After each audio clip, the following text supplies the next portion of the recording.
পাওয়ার চেয়েও দেওয়ার মাঝে শান্তি লুকিয়ে থাকে। হ্যালো এভরিওয়ান, আসসালামু আলাইকুম। সবাই কেমন আছেন? আলহামদুলিল্লাহ, আমরাও ভালো আছি। আমার ভিডিওটা যে যেখান থেকে দেখছেন, আশা করছি আপনারা অনেক বেশি ভালো আছেন। ঈদের শপিং কার জন্য কী কী কিনেছি, সারাদিনের রান্না বাড়া সব কিছু এই ভিডিওতে থাকছে, দেখতে থাকেন। আশা করছি আপনাদের কাছে অনেক বেশি ভালো লাগবে। এটা আমার দেবরের মেয়ের জন্য একটা ড্রেস কিনেছি। আসলে ড্রেসটা কেমন হয়েছে অবশ্যই জানাবেন। আমি কিন্তু ব্ল্যাক লাভার, ব্ল্যাক দেখলে আমার আর কোনো কিছুই ভালো লাগে না।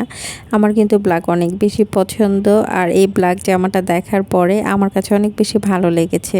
আর সে এমনিতেই অনেক সুন্দর, যা পরবে সেটাই ভালো লাগে। তারপরেও ব্ল্যাক ড্রেস পরলে আমি জানি আরও বেশি সুন্দর লাগবে। ড্রেসটা কেমন হয়েছে আপনারা কিন্তু অবশ্যই জানাবেন। আর এটা আমার দেবরের ছেলের জন্যে একটা শার্ট বা ফতুয়া বা যেটাই হোক আর কি, সেটা একটা সেট কিনেছি। আসলে হোয়াইট কালার, আমার কাছে এটাও খুব ভালো লেগেছে। হোয়াইট একদম না, অফ হোয়াইটের মধ্যে, কিন্তু মাশাআল্লাহ কালারটা অনেক বেশি সুন্দর। মার্কেটে ছোট বাচ্চার কাপড় না দেখাতেই চাচ্ছিল না, বলছে সামনে ঝুলানো আছে, যা সেটাই সাইজ যা হয় সেটাই দেখে পছন্দ করে নেন। আসলে এইভাবেই কিনেছি, ভালো হয়েছে কিন্তু খারাপ না। আর এটা কিন্তু একটা থ্রি পিস। এই থ্রি পিসটা কিন্তু অনেক বেশি সুন্দর। আসলে ক্যামেরাতে ততটা সুন্দর আসে নাই। এই থ্রি পিসটা না সবারই পছন্দ আর অনেক বেশি সুন্দর। যেমন সুন্দর কালার, স্ট্যান্ডার্ড সব কিছু মিলিয়ে থ্রি পিসটার যেন সৌন্দর্যটা আরও বেড়ে গেছে। আর এটা আরেকটা থ্রি পিস, এটা হচ্ছে কফি কালার। আর কাজটা আসলে গর্জিয়াস, একদম ঝিকঝ্যাক কাজ না, আমার আর ভালো লাগে না। স্টোন পুঁথিয়ে এসে দেখতে দেখতে না কেমন যেন বেশি বিরক্ত হয়ে গেছি। আসলে আমার একদম সিম্পল কাজের মধ্যেই ভালো লাগতেছে, বেশি গর্জিয়াস একদম ভালো লাগছে না। মার্কেটের তো এমন অবস্থা, আসলে মার্কেট তো কাপড় কেনার মতো পরিস্থিতিই নাই। এমন দাম চাচ্ছে আপনি বলার ভাষায় হারিয়ে ফেলবেন, 4 ডাবল 5 ডাবল প্রাইস। এটা আরেকটা থ্রি পিস। এই থ্রি পিসটা না অনেক বেশি সুন্দর, কালারটা একদম এত মার্জিত, এত স্ট্যান্ডার্ড কালার। সবগুলো কালারই একদম স্ট্যান্ডার্ড দেখেই আমি নিয়েছি, কারণ বয়স্কদের জন্য কিনেছি, ফুপু শাশুড় চাচি শাশুড়দের জন্য কিনেছি। একদম ইয়াং না তো, এই জন্য একটু দেখে দেখে কালার কিনেছি, একদম হালকার মধ্যেই কেনার চেষ্টা করেছি। কিন্তু এই থ্রি পিসটা অনেক বেশি সুন্দর ছিল। আর মার্কেটের পছন্দ হচ্ছিল না, এই দুইটা আমি অনলাইন থেকে অর্ডার করেছিলাম। এটা আরেকটা সেম ডিজাইন, শুধু কালারটা আলাদা। এটাও কিন্তু অনেক বেশি সুন্দর লাগছে, একদম পিঙ্ক কালার, অনেক গর্জিয়াস না, হালকার মধ্যে, কিন্তু এই কালারটা অনেক বেশি সুন্দর। সেম ডিজাইনের না আরেকটা থ্রি পিস আছে, শুধু কালারটা চেঞ্জ।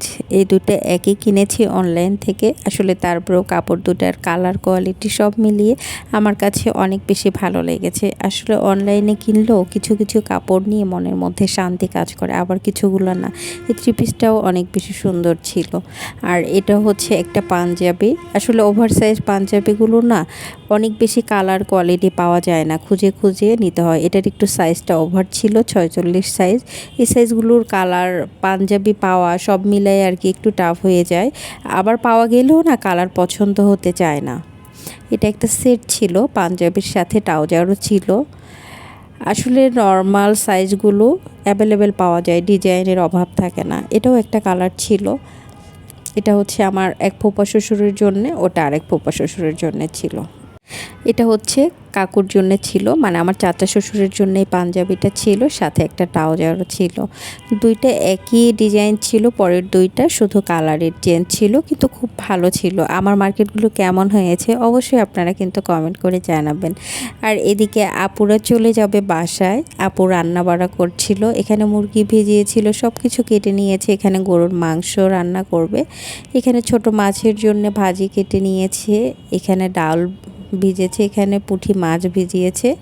আর সব কিছু তো আপু কেটে নেয় যেভাবে বরাবর, সেভাবেই কেটে সব কিছু রেডি করেছে। আপুরা সকালবেলা বাড়িতে যাবে, এই জন্য বেশি করে রান্না করছে। আমিও একটু পরে খেতে পারবো, আবার আপুরাও একটু যেন সাথে নিয়ে যেতে পারে। যাওয়ার পরে বাসায় অনেক কাজ, যেন সন্ধ্যা রাতে একটু খাবার খেতে পারে, এই জন্য সব কিছুই রেডি করে নিচ্ছিল ওইভাবে আপু। আর এখানে গরুর মাংসটা বসিয়ে দিচ্ছে প্রেশার কুকারে। আর এদিকে হচ্ছে ছোট মাছের ভাজি, পুঁটি মাছের ভাজিও বসিয়ে দিচ্ছে। আসলে পুঁটি মাছ আমার তেমন একটা পছন্দ না, খাই কিন্তু এতটা ভালো লাগে না, আমার খেতে ইচ্ছে করে না।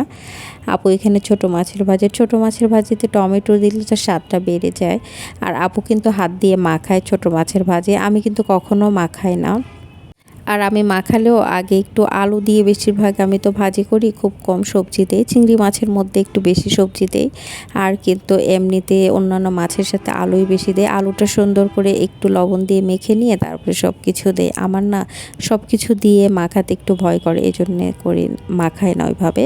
আর এখানে হচ্ছে ছোটো মাছের ভাজি। আপুরা চলে যাওয়ার পরে বাসায় তো অনেক দিন নাই, প্রায় 1.5-2 মাসের বেশি হয়ে গেল। আর সেই বাসায় তো আসলে তাকানো যাবে না, প্রত্যেকটা কাজই করতে হবে।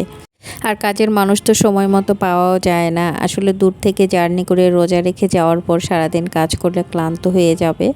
আপু পুঁটি মাছের ভাজি একটু নিয়েছে, আর মুরগির মাংস রান্না করতে চায় নাই, বলছে গরুর মাংস রান্না করেছে এটাই হবে, বাসায় যেয়ে আবার রান্না করবে। তারপরে আমি মুরগিটা আবার বললাম ইফতারের পরে আমি রান্না করে দিবনি, এই জন্য জোর করে আমি ভিজিয়েছিলাম। যাওয়ার পরে আপুরা একটু রাতে, আগের রাতে অন্তত খেতে পারবে, পরে আবার একটা রান্না করে ভোরবেলা কিছু খাবে। আর এদিকে মুরগির মাংসটা আমি রান্না করেছিলাম। আজকে রান্না বাড়া কাজকর্ম, তারপরে ঈদের মার্কেটগুলো, শ্বশুর বাড়িতে শ্বশুর শাশুড়ের ছিল না, তাছাড়া শ্বশুর ফ্যামিলির ফুপু শাশুড় চাচি শাশুড়দের ছিল। কেমন হয়েছে অবশ্যই কমেন্ট করে জানাবেন। সবাই ভালো থাকবেন, আল্লাহ হাফেজ।